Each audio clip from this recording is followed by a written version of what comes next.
Malunggay pandesal with cheese.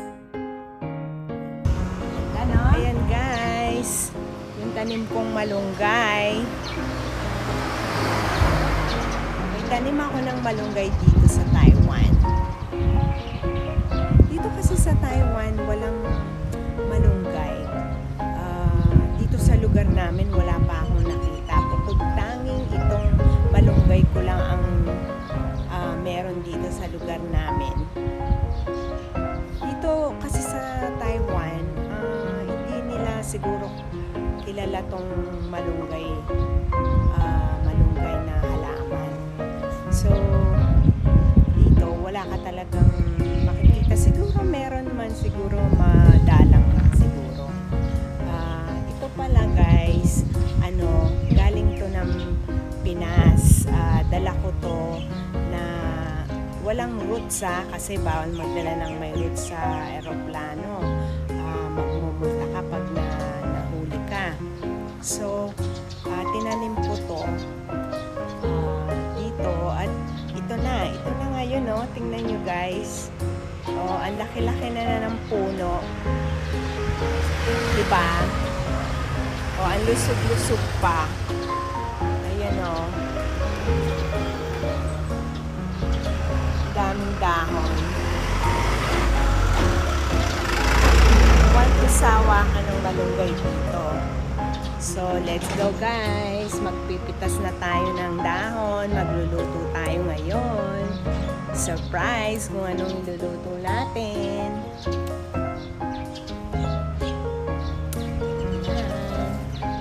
Pipitas tayo.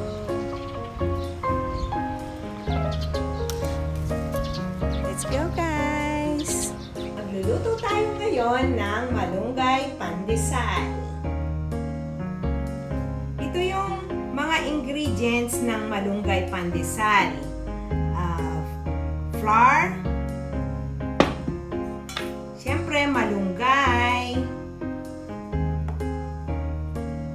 cheese, sugar, yeast, salt, and oil, and milk. Of course, milk. So, lalagay na natin yung sugar sa milk. Sugar, yeast. Yan, i-mix-mix lang hanggang mga 5 minutes, ganon. Para hintayin natin mag-bubbles yung yeast. Pwede na rin nilagay itong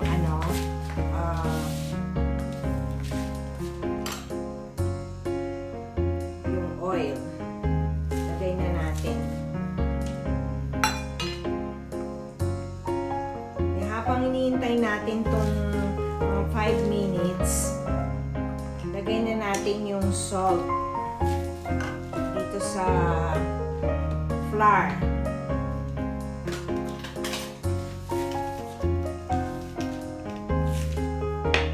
Mix-mix lang para mahalo na maayos yung salt.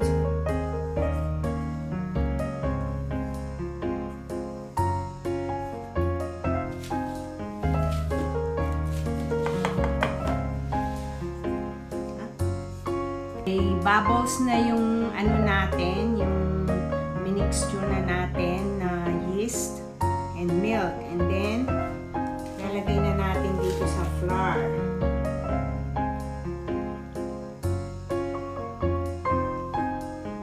Yan, mix lang.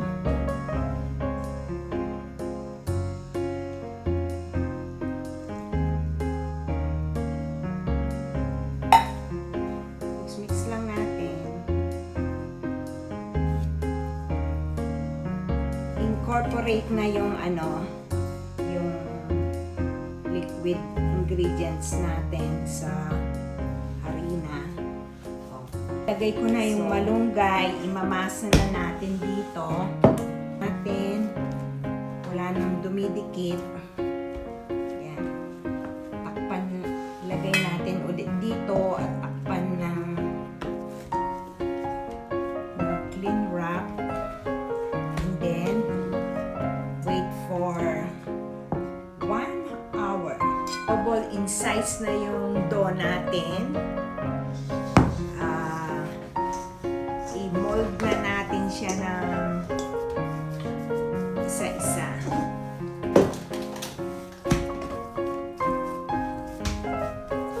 Cut natin, ganyan.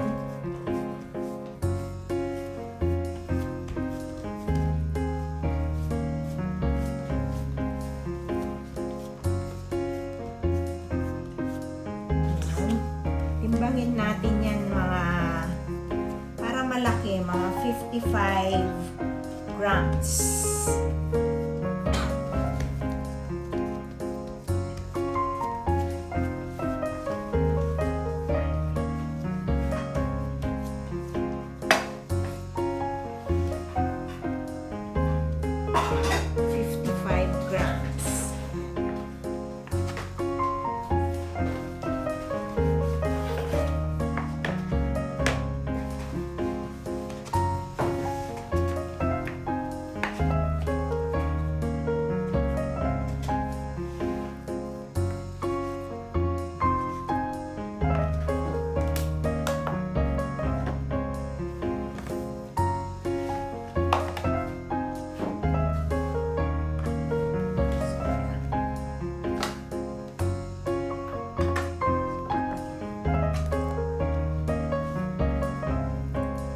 Tapos pala yung malunggay bread natin, lalagyan pala natin siya ng cheese.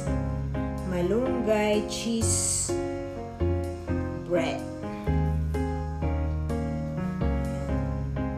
Palaman lang natin yung cheese. Tapos, ganyan-ganyan lang.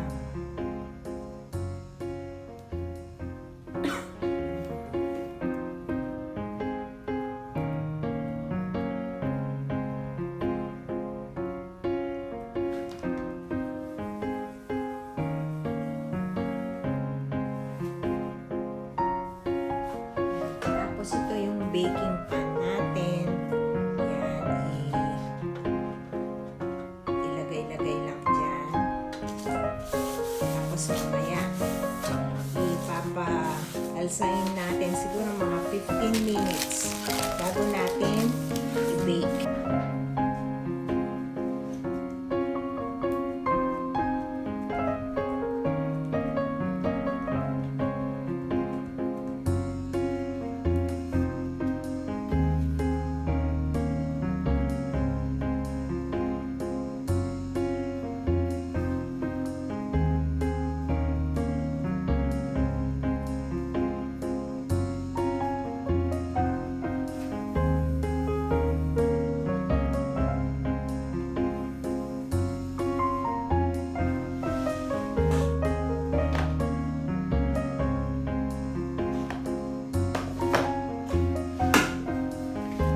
Umalsa na yung dough natin, pwede na nating i-bake. Let's go! Ayan, naka-preheat na yung oven natin ng 180 degrees Celsius. Ayan, ilagay na natin. Then, i-bake natin for 18 or 20 minutes.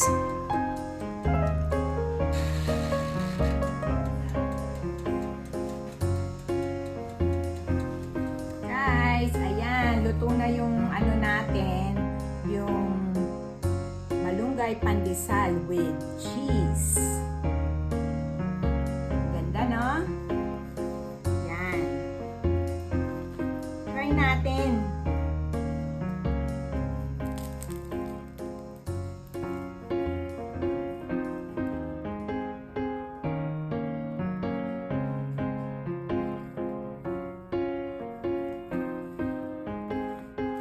Kung nagustuhan nyo yung video ko, follow, and share. Thank you!